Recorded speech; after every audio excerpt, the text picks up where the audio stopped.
Noong June 21, 2025, bandang 8:50 ng umaga sa Andhra Pradesh, India, may ilog na kilala bilang Galero Nagari River.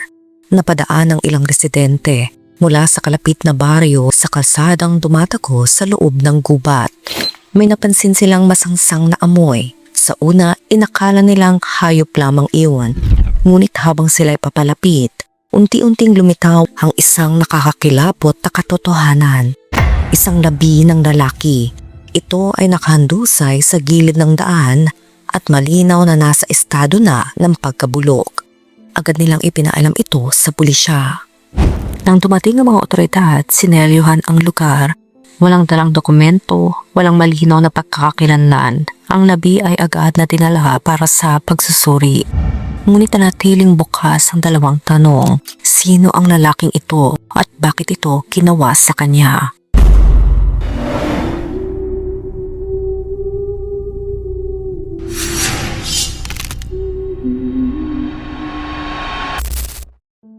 Sa isang lugar na tinatawag na Janaki Nagar, naninirahan ng isang babaeng nangangalang Sujata.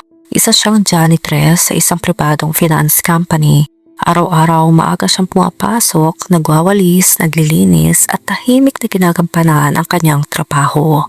Payak at kapos ang kanilang pamumuhay, ngunit sa kabila ng hirap, buong puso niyang inalagaan ng kanyang 25 years old na anak na babae. Ito ay si Aishwarya. Hanggang ikasampung baitang lamang ang natapos ni Aishwarya. Matapos pumanaw ang kanyang ama, nanatili siya sa bahay upang tulungan ng kanyang ina sa araw-araw na gawain. Sa panahong iyon, nagsimula na rin maghanap si Sujata ng maayos na mapapangasawa para sa kanyang anak. Doon pumasok ang pangalan ni Ganta Tejeswar. Si Tejeswar ay isang mananayaw at guro ng sayaw sa mga bata. Ngunit kamakailan lamang nakakuha siya ng lisensya bilang private land surveyor. Isang trabaho nagbibigay ng legal na pahintulot upang sukatin at markahan ang mga lupa upang maiwasan ang alitan sa pagmamay-ari. Hindi man ito trabaho sa gobyerno, ngunit sapat ang kita upang unti-unting mabuo niya ang sariling bahay. 32 years old na si Tejeswar at nararamdaman ng kanyang pamilya na panahon na para siya'y mag-asawa. Sa tulong ng mga kamag-anak, nagtagpo ang landas ng dalawang pamilya. Sa una, pagkikita lamang ng mga nakakatanda. Nagkaroon ng maayos pag-uusap at sa unang pag-uusap ni Aishwarya at Tejeswar, nagkaunawaan agad sila. Noong December 2024, naganap ang kanilang engagement. Una sanang itinakda ang kasal noong February, ngunit dahil sa kakulangan ng pera, ito ay naantala. Sa huli na pagkasunduan ng bagong petsa noong May 18, 2025. Sa araw na iyon, ikinasal sina Aishwarya at Tejeswar sa Anjaneya Swami Temple. Masaya ang seremonya, puno ng ngiti ng bagong kasal. Para sa mga nakasaksi, isa itong payak ngunit masiglang pagsasama. Matapos ang kasal, tumira si Aishwarya sa bahay ng kanyang asawa sa Gatidi. Makalipas ang 1 o 2 araw, bumalik muna siya sa bahay ng kanyang ina sa Kalor upang tapusin ang natitirang mga ritual ng kasal. Dahil humigit kumulang 60 kilometers lamang ang layo ng dalawang lugar, madalas siyang bumiyahe pabalik-balik. Minsan sakay ng motorsiklo kasama ang asawa, minsan mag-isa. Sa panlabas, maayos ang lahat. Dahil sa kanyang trabaho bilang surveyor, madalas makatanggap si Tejeswar ng tawag upang pumunta sa iba't ibang lugar. Minsan malapit, minsan malayo, ngunit may isang nakasanayan ng pamilya. Lagi siyang maalis sa umaga at umuwi bago maggabi. Noong June 17, 2025, gaya ng dati, sumakay si Tejeswar sa kanyang motorsiklo at umalis para sa trabaho. Marami siyang lugar na kailangang bisitahin sa araw na iyon. Ngunit pagdating ng gabi, hindi siya umuwi. Naghintay si Aishwarya kasama ang kanyang biyanan. Tumawag sila sa kanyang cellphone ngunit off na ito. Isa-isa nilang kinontak ang mga kamag-anak, kaibigan at kakilala. Lumabas din ang kanyang kambal na kapatid na si Tejvardhan upang maghanap. Ngunit walang nakakita, walang balita. Lumipas ang buong gabi na may kaba at takot. Kinabukasan, June 18, nagtungo si Tejvardhan sa Gadwal Town Police Station at nagsampa ng reklamo. Inilahad niya na hindi pa umuwi ang kanyang kapatid at nanatiling off ang cellphone nito. Sa una, itinuturing lang itong karaniwang missing person case. Nagpalabas ng abiso ang pulisya sa mga karatig himpilan at humingi ng anumang impormasyon. 3 hanggang 4 na araw na ang lumipas, ngunit wala pa ring malinaw na sagot. Hanggang sa dumating ang June 22, 2025. Mahigit 140 kilometers mula sa bahay ni Tejswar sa isang lugar na tinatawag na Nandigama, may natuklasang labi malapit sa isang kanal na dinadaluyan ng tubig. Sa paligid nito ay maliliit na sakahan, mga lupang araw-araw na pinagtatrabahuan ng mga magsasaka. At dito unti-unting nagsimula magdugtong ang mga piraso ng isang mas madilim na katotohanan. Ang labi sa gubat, ang lalaking hindi umuwi, at isang bagong kasal na buhay na biglang kumuho. Sa araw na iyon, gaya ng kagawian, may ilang magsasaka ang nagtungo sa kanilang mga bukirin malapit sa kanal. Habang abala sila sa trabaho, may napansin silang kakaiba sa may bandang palumpong. Isang grupo ng mga aso ang paikot-ikot doon, nakaupo, tila may binabantayan. Matagal na raw nilang naaamoy ang masangsang na amoy mula pa noong nakaraang araw. Ngunit noong umagang iyon, mas lalo itong tumindi. Halos hindi na matiis. Nagtaka ang mga magsasaka, itinaboy nila ang mga aso at dahan-dahang lumapit sa palumpong. Ang kanilang nakita ay nakapangingilabot. Isang labi ng lalaki ang nakahandusay sa loob. Agad nilang tinawagan ang pulisya. Sa unang tingin pa lamang, may mabigat ng hinala ang mga otoridad. Ang labi ay posible kay Tejswar na ilang araw nang nawawala. Tinawag ang pamilya upang kilalanin ang labi sa Kurnool Government Hospital. Dumating ang ama ni Tejswar kasama ang inang kamag-anak. Sa una, hindi niya matanggap ang posibilidad, ngunit na makita niya ang porselas sa pulso at ang tato sa katawan, isang simpleng marka na may pangalan ng kanyang ina. Napaupo ang ama, luhaan at tuluyang kinonfirma ang kinatatakutan nilang katotohanan. Siya nga iyon. Wala makapaniwala kung paano nauwi sa ganon ang isang lalaking bagong kasal pa lamang. Sinagawa ang post-mortem. Dito lumabas ang mas mabigat na detalye. May maraming sugat mula sa matulis na bagay, lalo na sa bahagi ng leeg at iba pang bahagi ng katawan. Hindi ito aksidente. Hindi rin ito basta gulo sa daan. Ito ay isang planadong pagpaslang. Dito nagsimula ang mas malalim na investigasyon. Bilang isang land surveyor, madalas masangkot si Tejswar sa mga pagtatalo, lalo na sa mga usapin sa lupa. May mga taong kumekosyon sa kanyang pagsukat, may mga galit dahil pakaramdam nila ay inaagawan sila ng lupa. Sinuri ng pulisya ang anggulong ito, mga alitan sa lupa, problema sa pera o biglaang away. Pinalikan nila ang lugar kung saan natagpuan ng labi, umaasang may makuhang bakas. Kinausap ang pamilya, mga kaibigan, kapitbahay, lahat ng posibleng may alam. Malapit sa Krishna Reddy Bungalow sa Gadwal, may na-recover na CCTV footage ang pulisya. Dito nakita si Tejswar na nakaupo sa likurang upuan ng isang kotse. Nakikipag-usap sa 2 lalaki. Kalma siya, walang bakas ng takot, para bang kilala niya ang mga kasama. Maya-maya lumipat siya sa unang upuan, katabi ng driver. Sa kabuuan, 4 silang sakay ng sasakyan. Sinundan ng pulisya ang ruta ng kotse sa iba pang CCTV. Muli itong nakita malapit sa Nanor Plaza. Sa eksaktong oras na iyon, tugma rin ang lokasyon ng cellphone ni Tejswar. Ibig sabihin, buhay pa siya at nasa loob pa ng sasakyan. Dito nagsimulang magbago ang direksyon ng kaso. Habang kinakausap ang pamilya, nalaman ng pulisya na kamakailan lamang ikinasal si Tejswar noong May 18. Sa simula, maayos ang lahat. Ngunit bago pa man ang kasal, may nangyaring nakakabahalang insidente. 5 araw bago ang kasal, May 13, biglang nawala si Aishwarya. Walang paalam, walang paliwanag. Abala ang buong pamilya sa paghahanda ng kasal, kaya't lalo itong ikinabigla ng lahat, lalo na ng kanyang ina na si Sujata. Tinulungan pa ng pamilya ni Tejswar ang paghahanap. Makalipas ang 3 araw, May 16, bumalik si Aishwarya.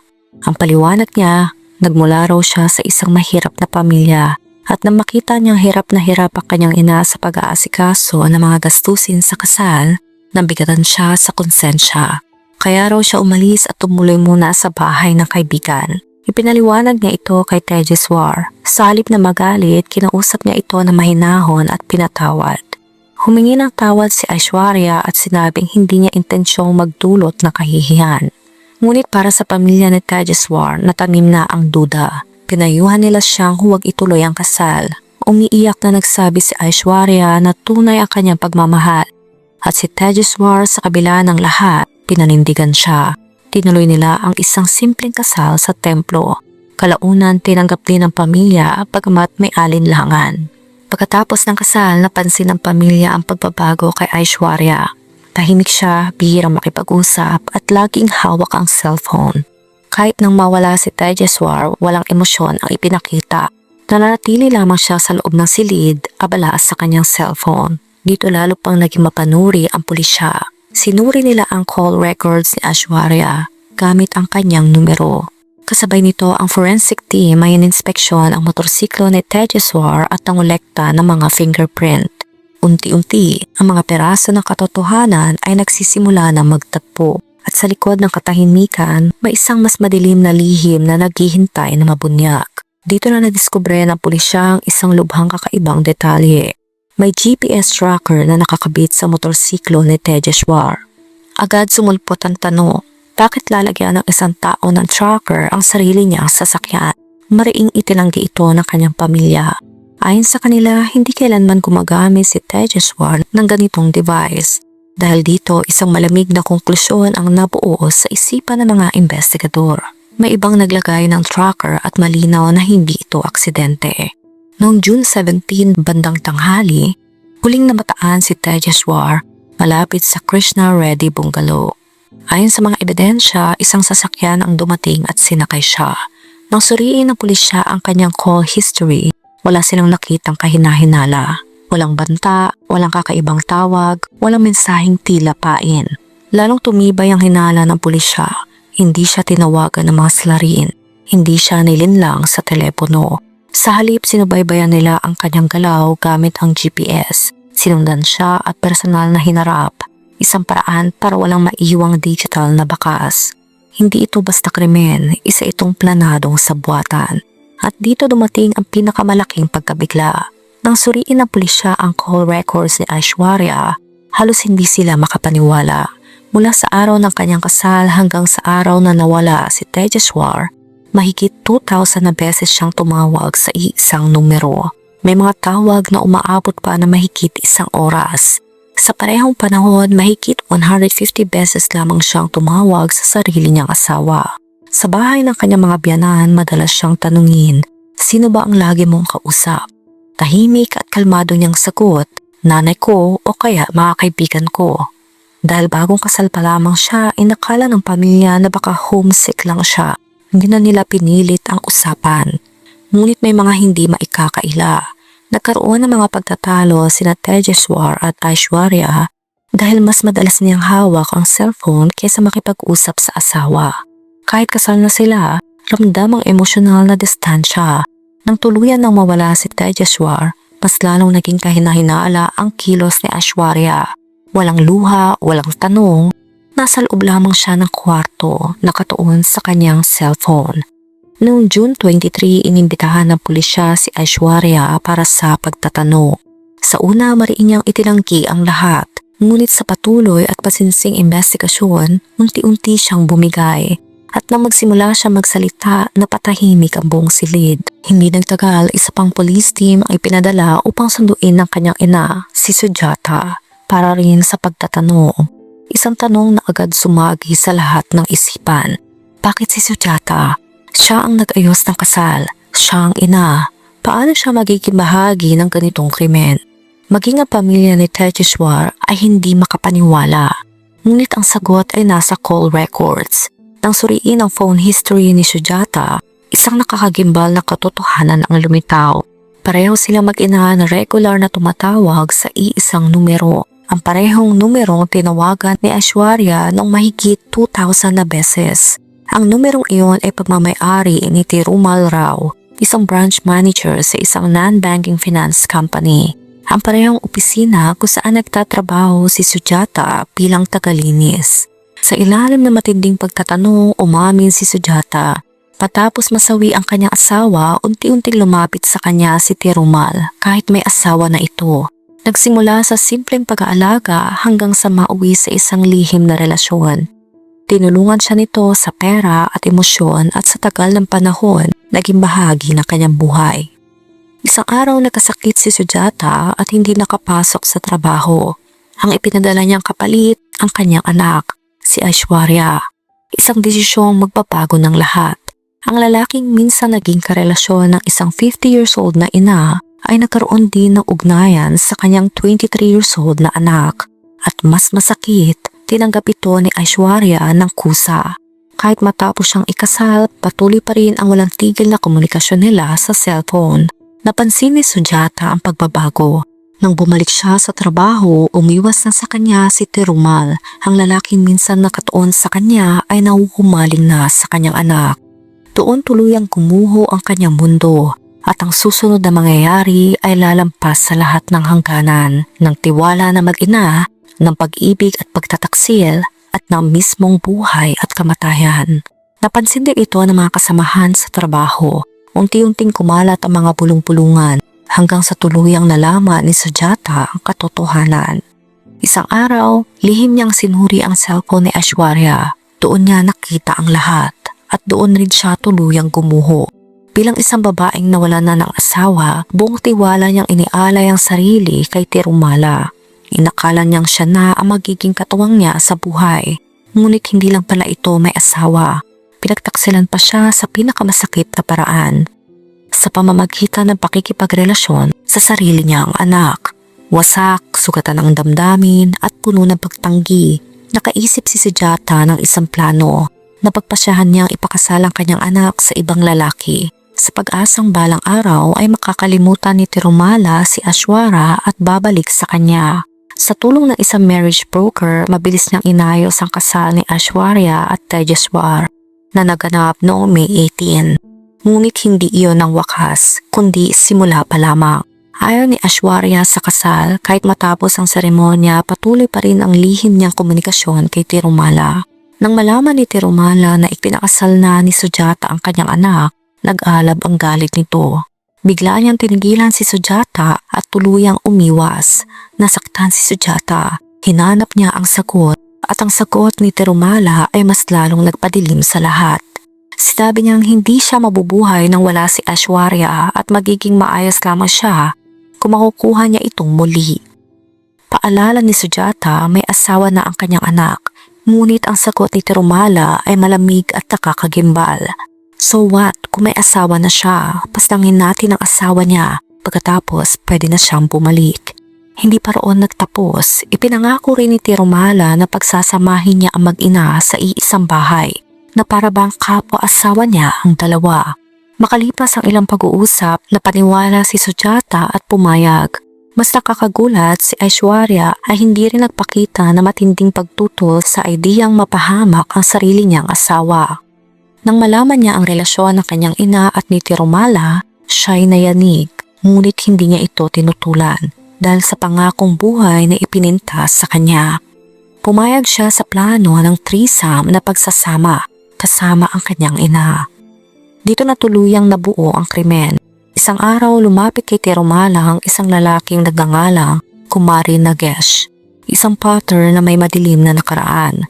Nangailangan ito ng pera at humingi ng tulong. Alam ni Tirumala na hindi madaling makabayad agad si Nagesh, kaya inalok niya ito ng ibang kapalit. Makukuha mo ang perang kailangan mo, sabi niya, pero may maliit kang gagawin para sa akin, babayaran kita. Pumayag si Nagesh. Isinama pa ni Tirumala ang dalawang lalaki, si Param, isang auto driver, at si Rajesh o Raju, ang personal niyang driver. Nag-order si Tirumala ng GPS tracker at ibinigay ito kay Aishwarya. Nalihim namang ikinabit sa motor ni Tejaswar upang masubaybayan ang galaw nito. Pagkatapos inutusan si Nagesh na lapitan at kaibiganin si Tejaswar, unti-unti nagtagumpay siya. Sumunod kinausap ni Param at Raju si Tejaswar. Nagpakilala silang may-ari ng 10 ektaryang lupa at nangangailangan ng land inspection. Malaki raw ang bayad. Dahil iyon ang trabaho ni Tejeshwar, pumayag siya. Ang petsa ay tinakda noong June 17. Noong hapon ng araw na iyon, gamit ang GPS tracker, natunto ni Nagesh, Param at Raju ang lokasyon ni Tejeshwar.